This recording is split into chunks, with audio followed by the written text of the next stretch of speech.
In a land of ancient traditions and powerful families, a tragedy unfolds, one that will shake the house of Jacob and leave a mark of vengeance and blood.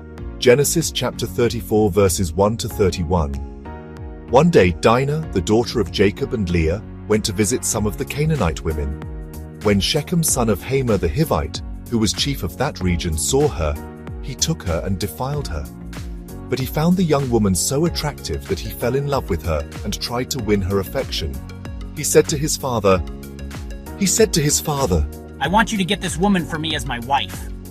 Jacob learnt that his daughter had been disgraced, but because his sons were out in the fields with his livestock, he did nothing until they came back. Shechem's father Hamor went out to talk with Jacob, just as Jacob's sons were coming in from the fields. When they heard about it, they were shocked and furious that Shechem had done such a thing and had insulted the people of Israel by defiling Jacob's daughter. Hamor said to him, My son Shechem has fallen in love with your daughter. Please let him marry her. Let us make an agreement that there will be intermarriage between our people and yours. Then you may stay here in our country with us. You may live anywhere you wish, trade freely, and own property. Do me this favor, and I will give you whatever you want. Tell me what presents you want, and set the payment for the bride as high as you wish. I will give you whatever you ask, if you will only let me marry her. Because Shechem had defiled their sister Dinah, Jacob's sons answered Shechem and his father Hamor in a deceitful way. They said to him, We cannot let our sister marry a man who is not circumcised. That would be a disgrace for us. We can agree only on the condition that you become like us by circumcising all your males. Then we will agree to intermarriage.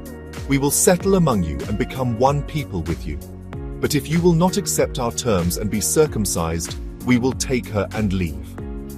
These terms seemed fair to Hamor and his son Shechem, and the young man lost no time in doing what was suggested, because he was in love with Jacob's daughter. He was the most important member of his family. Hamor and his son Shechem went to the meeting place at the city gate and spoke to the people of the town. These men are friendly. Let them live in the land with us and travel freely. The land is large enough for them also. Let us marry their daughters and give them ours in marriage. But these men will agree to live among us, and be one people with us only on condition that we circumcise all our males, as they are circumcised. Won't all their livestock and everything else they own be ours? So let us agree that they can live among us. All the citizens of the city agreed with what Hamor and Shechem proposed, and all the males were circumcised.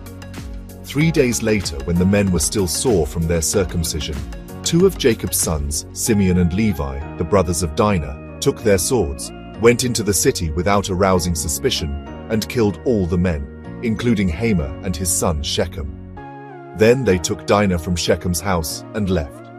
After the slaughter, Jacob's other sons looted the town to take revenge for their sister's disgrace.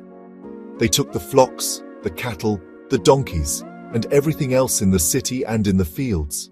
They took everything of value, captured all the women and children, and carried off everything in the houses. You have brought trouble on me. Now the Canaanites, the Perizzites, and everybody else in the land will hate me. I haven't many men. If they all band together against me and attack me, our whole family will be destroyed. Jacob said to Simeon and Levi, We cannot let our sister be treated like a harlot. A tale of honor, deception, and vengeance. What would you have done? Should justice be taken into our own hands? Let us know your thoughts below. Love all and care for all. Let's walk in forgiveness and faith. Like, share, and follow for daily Bible stories. Tag